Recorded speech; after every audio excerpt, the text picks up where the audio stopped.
Hello everyone, welcome back to the channel. Discuss करेंगे Uttarakhand UK triple SC के लिए model question paper number 4 को आज हम इस वीडियो लेक्चर में डिस्कस करने वाले हैं, जो रहेगा यूके ट्रिपल एससी के वेरियस अपकमिंग एग्जामिनेशन के लिए। वीडियो हो, वीपीडीओ, लेखपाल पटवारी, तो इन सभी एग्जामिनेशन के लिए बंदी रक्षक एग्ज़ाम जो उत्तराखंड का होने वाला है, सभी के लिए एक मॉडल क्वेश्चन पेपर रहेगा।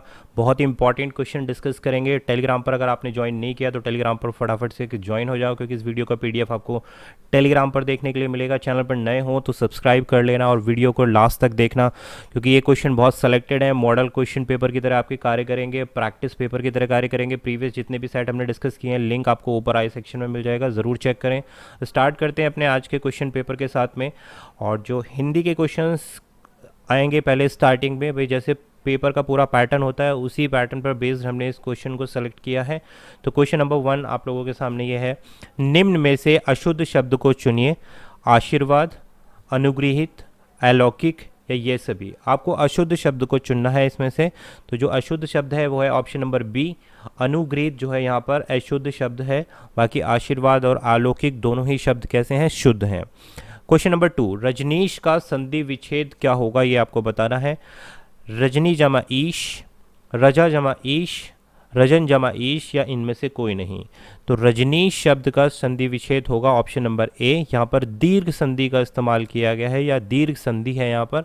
अब दीर्घ संधि में क्या होता है, ई जमा बड़ी ई जमा ई, दोनों क्या रहेंगे, वर्ण ई बड़ी में रहेंगे। तो यहाँ पर रजनी ई की मात्रा दे रहा है और यहाँ पर भी ये ई है, तो इस प्रकार से यहाँ पर रजनीश में दीर्घ संधि हुई।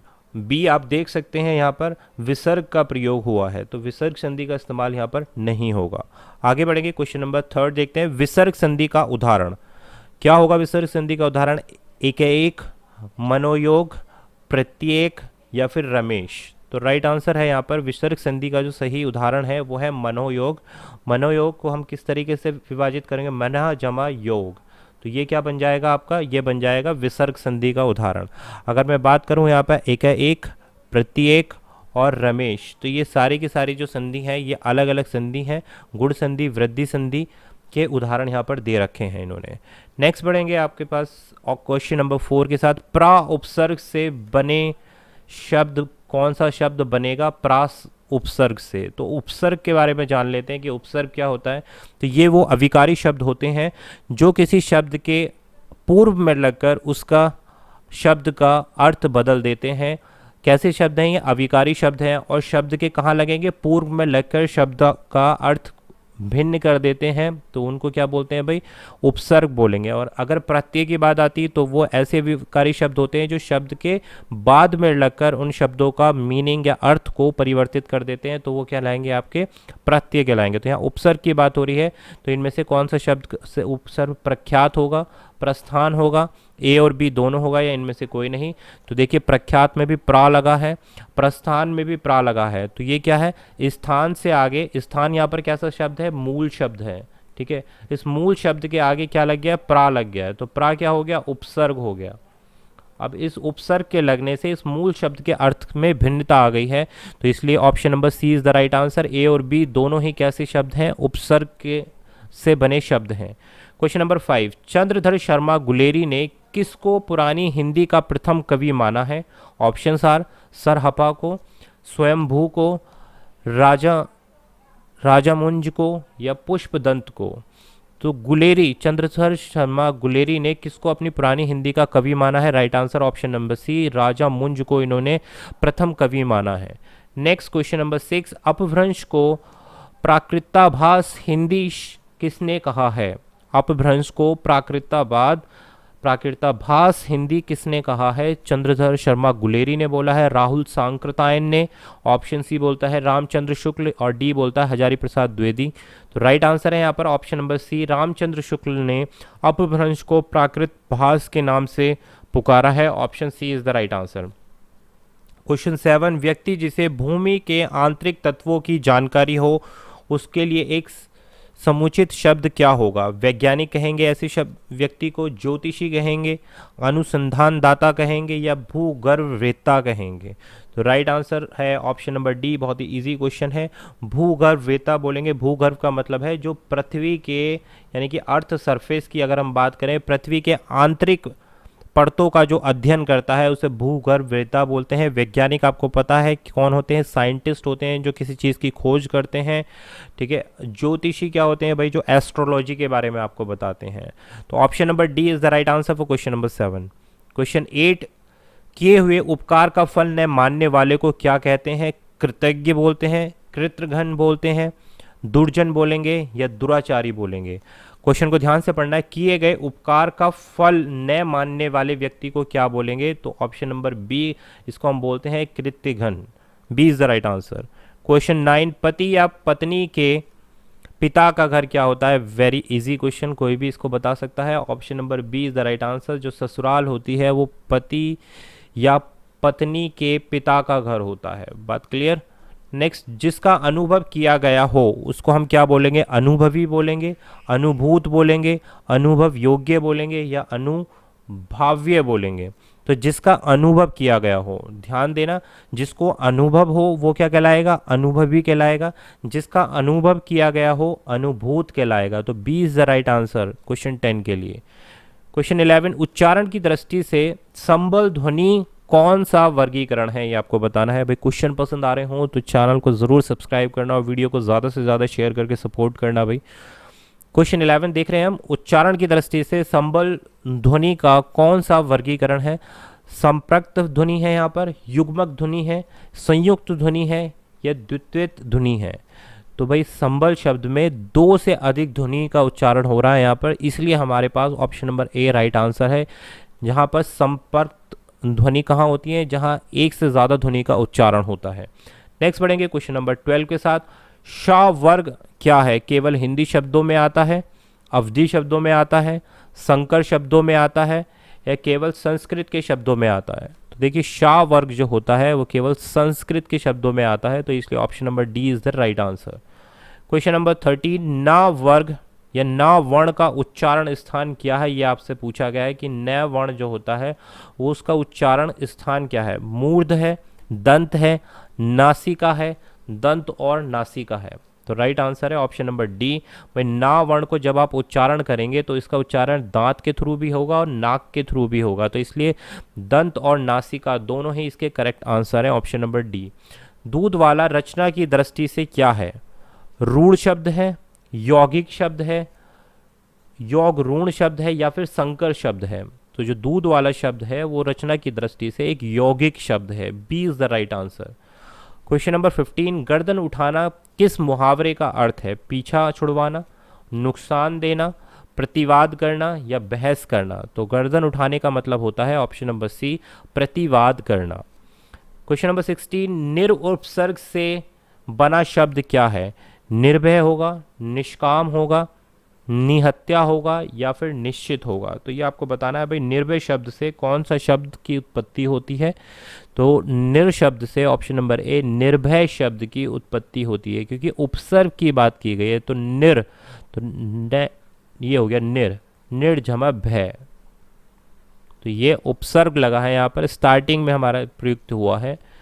नेक्स्ट क्वेश्चन नंबर 17, निम्नलिखित में से कौन सा शब्द उत्सुक शब्द का विलोमार्थी है? यानी कि उत्सुक शब्द, उत्सुक का मतलब क्या होता है? किसी चीज़ की जिज्ञासा होना।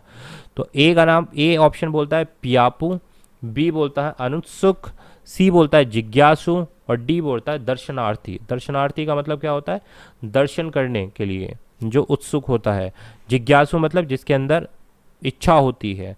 और बी क्या है यहाँ पर? अनाउत्सुक। तो विलोमार्थी यानी कि अपोजिट वर्ड पूछा है, इसलिए B is the right answer. Next question number 18, निम्नलिखित में से कौन सा शब्द तरंग शब्द का अनेकार्थी नहीं है? नॉट पूछा है, जो तरंग शब्द का अनेकार्थी नहीं होगा। लहर, सुहर लहरी, उमंग, या फिर नौका? तो D is the right answer. जो नौका शब्द है, नौका का मतलब क्या होता है? नाव, बोट यानी कि। तो तरंग शब्द का विलोमार्थी यानी कि अनेकार्थी शब्द जो नहीं है वो पूछा गया था, तो नौका जो है अनेकार्थी शब्द नहीं है। क्वेश्चन नंबर 19, उत्थान का विलोम शब्द क्या होगा? उत्थान का उन्नयन होगा, पतन होगा, उत्कर्ष होगा, अवनत होगा। विलोम मतलब अपोजिट शब्द क्या होगा इसका, तो B is the right answer. उत्थान मतलब होता है ऊपर उठना, पतन मतलब होता है नीचे गिरना, किसी चीज़ का विनाश होना, वो क्या कहलाता है, पतन कहलाता है। तो B is the right answer. Question number 20, निम्नलिखित में से कौन सा शब्द स्त्रीलिंग नहीं है, नॉट पूछा गया है, गर्दन, कमर, कान या फिर जीभ। तो देखिए गर्दन जो है ये एक स्त्रीलिंग शब्द है, ध्यान देना, स्त्रीलिंग शब्द है गर्दन। कमर भी हमारा स्त्रीलिंग है और जीभ भी हमारा फीमेल है, यानी कि स्त्रीलिंग वर्ड है। तो जो कान है ये कैसा है, पुल्लिंग है। तो option number B is the right answer. Next question number 21, Uttarakhand में निम्न में से किस जनपद की सबसे कम जनसंख्या है। इंपॉर्टेंट क्वेश्चन है, सेंसस से रिलेटेड क्वेश्चन पूछा ही जाता है। तो सबसे कम जनसंख्या वाला जनपद है ऑप्शन नंबर बी, बागेश्वर की जो जनसंख्या है वो सबसे कम है। और सबसे ज़्यादा जनसंख्या वाला जो जनपद है वो है हरिद्वार, और हरिद्वार के बाद जो दूसरे स्थान पर आता है वो है देहरादून जनपद, जिसकी जनसंख्या दूसरे नंबर पर आती है। और इस ऑप्शन की अगर हम बात करें तो इस ऑप्शन के अकॉर्डिंग पिथौरागढ़ जो आएगा वो तीसरे नंबर पर आएगा जनसंख्या की दृष्टि से, और बी ऑप्शन जो है बागेश्वर यानी कि सबसे कम जनसंख्या वाला प्रदेश है। तो बी राइट आंसर हुआ। नेक्स्ट क्वेश्चन नंबर 22, उत्तराखंड का राज्य की विधानसभा में अनुसूचित जनजाति के लिए कितनी सीटें आरक्षित हैं, 16 हैं, 17 हैं, 11 हैं या फिर 13 हैं। तो देखिए उत्तराखंड की विधानसभा में कुल सीटों की संख्या कितनी है, 70 सीटें हैं, ध्यान रखना। और इन 70 सीटों में से 13 जो सीटें हैं वो अनुसूचित जनजाति के लिए आरक्षित की गई हैं। तो D option is the right option. Kishau बांध उत्तराखंड के किस जनपद में स्थित है। किसाऊ बांध कहाँ स्थित है, पिथौरागढ़ में, चमोली में, देहरादून में या इनमें से कोई नहीं। तो किसाऊ बांध स्थित है ऑप्शन नंबर सी, देहरादून जनपद पर स्थित है। और ये जो है जो हमारा दूसरा स्टेट पड़ता है हिमाचल, हिमाचल और उत्तराखंड के बॉर्डर पर स्थित है, ध्यान रखना। जहाँ से हिमाचल स्टार्ट होता है और उत्तराखंड फिनिश होता है वहाँ देहरादून डिस्ट्रिक्ट में ये किसाऊ बांध आता है। तो C is the right answer for question number 23। Next question पर बढ़ते हैं अभी, क्वेश्चन नंबर 24 लेते हैं। तो क्वेश्चन 24 हमारे सामने ये है, उत्तराखंड चाय विकास बोर्ड स्थापित है, कहाँ पर स्थापित किया गया है उत्तराखंड का चाय विकास बोर्ड, देहरादून में, अल्मोड़ा में, बागेश्वर में या फिर इनमें से कोई नहीं। तो राइट आंसर है ऑप्शन नंबर सी, अल्मोड़ा में चाय विकास बोर्ड को स्थापित किया गया है। क्वेश्चन नंबर 25, 1911 ईस्वी में पश्चिमी नेपाल के किस राजा ने कत्यूरी राज्य पर आक्रमण किया था। अशोक चल ने किया था, कच्चल देव ने किया था, तैमूर लंग या इनमें से कोई नहीं।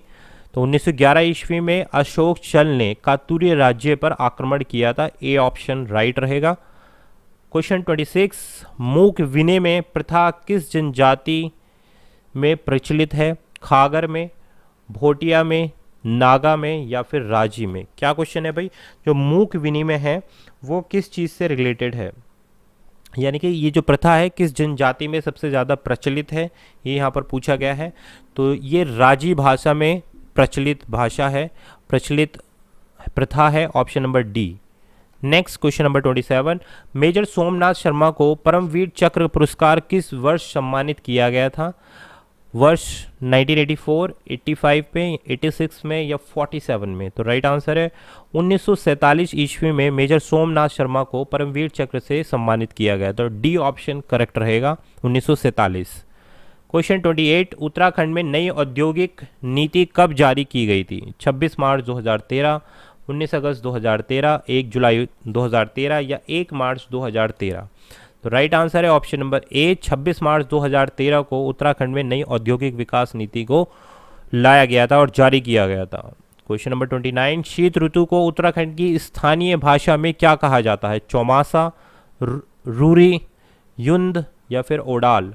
तो शीत ऋतु को यहाँ पर बोला जाता है युंद बोला जाता है भाई उत्तराखंड की स्थानीय भाषा में, C option is the correct answer. Question 30, Jim Corbett national park में बाघों की सुरक्षा हेतु स्पेशल टाइगर प्रोटेक्शन फोर्स, जिसको हम बोलते हैं STPF, special tiger protection force का गठन कब किया गया था, वर्ष 2011 में, 2012 में, 2013 में या फिर 2014 में। तो इसका गठन हुआ था वर्ष 2013 में, इसका गठन किया गया था, जिससे टाइगर की सुरक्षा बढ़ाई गई थी, क्योंकि टाइगरों को मारा जा रहा था, बहुत ज़्यादा इनका जो शिकार किया जा रहा था। आसपास के जितने भी डिस्ट्रिक्ट के लोग हैं या आसपास की जो कंट्री जहाँ जो जिससे हमारा इंडिया बॉर्डर शेयर करता है, तो वो जिम कॉर्बेट पार्क में इस तरीके की गतिविधियाँ देखी जा रही थी जहाँ पर जो टाइगर को मारा जा रहा था। तो इसलिए स्पेशल टाइगर प्रोटेक्शन फोर्स का गठन 2013 में किया गया था। क्वेश्चन नंबर 31, कुंड चतुर्थी मेले का आयोजन किया जाता है, कहाँ पर किया जाता है कुंड चतुर्दशी मेले का आयोजन? कमलेश मंदिर पौड़ी में, चक्राता क्षेत्र मसूरी में, थल मंदिर पिथौरागढ़ में या चंद्रवनी मंदिर टिहरी में?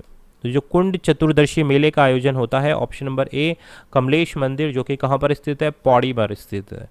नेक्स्ट क्वेश्चन नंबर 32, भारतीय मानक मध्याह्न रेखा भारत के 5 राज्यों के मध्य से गुजरती है, इनमें से कौन सा राज्य 5 में शामिल नहीं है? यानी कि 5 राज्यों से होकर गुजरती है, कौन सी भारतीय मध्याह्न मानक रेखा? तो आंध्र प्रदेश से नहीं जाती, उड़ीसा से नहीं जाती, बिहार से नहीं जाती या छत्तीसगढ़ से नहीं जाती। तो राइट आंसर है ऑप्शन नंबर सी, जो बिहार जो स्टेट है उस स्टेट से होकर जो मानक मध्याह्न रेखा है वो पास नहीं होती है। बाकी आंध्र प्रदेश, उड़ीसा, छत्तीसगढ़ यहाँ से पास होती है, बिहार से नहीं जाती है। तो सी इसका अभिष्ट उत्तर है। तो यहाँ हमने डिस्कस किए 1 से लेकर 32 क्वेश्चन। रिमेनिंग क्वेश्चन को हम डिस्कस करेंगे पार्ट 2 में। तो वीडियो को पसंद आ गई हो तो ज़्यादा से ज़्यादा शेयर कर देंगे। मिलेंगे आपसे नई वीडियो में पार्ट 2 में, जहाँ पर हम रिमेनिंग 30 क्वेश्चंस को डिस्कस करेंगे। भाई इस मॉक टेस्ट नंबर 4 के हम 3 पार्ट को हमने डिवाइड किया है। क्वेश्चन कैसे लगे कमेंट डाउन करना, वीडियो को ज़्यादा से ज़्यादा शेयर करना। This was Abhishek Tyagi. Thanks for watching this session. Thank you very much.